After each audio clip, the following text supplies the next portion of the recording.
వేములవాడ అభివృద్ధికి కాంగ్రెస్ ప్రభుత్వం కట్టుబడి ఉందన్నారు మంత్రి పొన్నం ప్రభాకర్. 35 కోట్లతో ఏర్పాటు చేసే అన్నదాన సత్రం నిర్మాణానికి టెండర్ ప్రక్రియ జరుగుతోందన్నారు.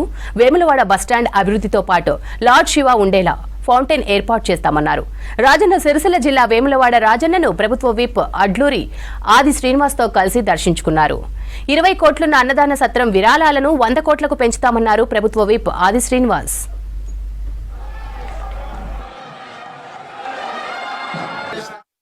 సత్రానికి సంబంధించిన ట్రస్ట్ సపరేట్ ఇక్కడ కూడా ఉంది. దానిలో దాదాపు 20 కోట్ల రూపాయలు ఇప్పటికీ నిల్వ ఉన్నాయి. దాన్ని 100 కోట్లు చేసే బాధ్యత మా జిల్లా ప్రజాప్రతినిధులందరిది, మీ అందరిది, ప్రజలది. దానిలో భాగంగా ముందు మేము ఒక బాధ్యత నిర్వహించాలి కాబట్టి అందరికీ స్థానిక శాసనసభ్యుడిగా, ఈ జిల్లా మంత్రిగా, మాజీ పార్లమెంట్ సభ్యుడిగా అన్నిటికంటే ఎక్కువ మేము ఈ రాజరాజేశ్వర స్వామి భక్తులంగా ఎవరైతే డోనార్స్ ఉంటారో, ఇవాళ ఇంత పెద్ద నక్షత్రము, ఇంత పెద్ద సోమవారము, పౌర్ణమి ఇటువంటి పుణ్య ముహూర్తాన ఆ కార్యక్రమానికి అంకురార్పణ చేయాలనే ఆలోచనతో నేను నిజంగా ముందు అనుకోలే.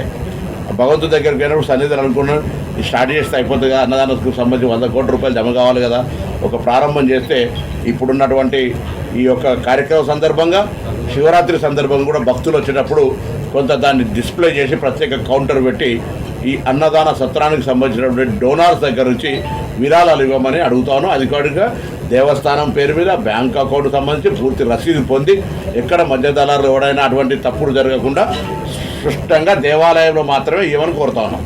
మేము లేకపోతే మా 6 పిల్లలు కుటుంబానికి సంబంధించి మనిషికి కొంత పేరు మీద ఒక 40 లక్షల రూపాయలు ముందుగా 50 చేయాలనుకుంటున్నాం. ఆ భగవంతుడు సంకల్పిస్తే ఇంకా 10 కూడా భవిష్యత్తులో కార్యక్రమం షురు అయ్యేటప్పుడు చేస్తాము. మేము కూడా ఈ ప్రాంతంలో ప్రజా జీవితంలో ముందుకు పోయే క్రమంలో రాజన్నను అనేక సందర్భాల్లో దర్శించుకొని కష్టాల్లో ఉన్నప్పుడు కూడా కష్టాల నుంచి బయట పడగొట్టుకొని చెప్పినమాట. భారతదేశ వ్యాప్తంగా కూడా ఇలాంటి దేవాలయం అంటే ప్రాశస్త్యత ఉన్నటువంటి దేవాలయం, కోరిన కోరికలు తీర్చుతండి కోడెముక్కు చెల్లిస్తా అని చెప్పాలి. ఆ కోడెముక్కు అనేది దేశంలో ఎక్కడ కూడా లేనట్టు దక్షిణ కాశీగా పేరుగాంచినటువంటి పేదల పెన్నిదైనటువంటి దేవాలయకు వచ్చే భక్తులకు 77 కోట్లతో ఆలయ విస్తరణ సంబంధించినటువంటి టెండర్లు ప్రారంభమైంది. అదేవిధంగా ఆలయానికి వచ్చేటువంటి మెయిన్ రోడ్ కూడా 47 కోట్లతో పరిపాలన సంబంధించి అన్ని మంజూరై రెవెన్యూ అధికారులు కలెక్టర్ గారి ఆధ్వర్యంలో కూడా ఒకసారి పబ్లికేషన్ గెజిట్ నోటిఫికేషన్ కూడా కావడం జరిగింది. ఆ తదుపరి ఈ ప్రాంత ప్రజలకు చిరకాలికంగా పెద్దల పొన్నం ప్రభాకర్ గారి కోరిక వెంగమాంబ తిరుమలలో ఉన్నటువంటి అన్నదాన సత్రంలాగా మనం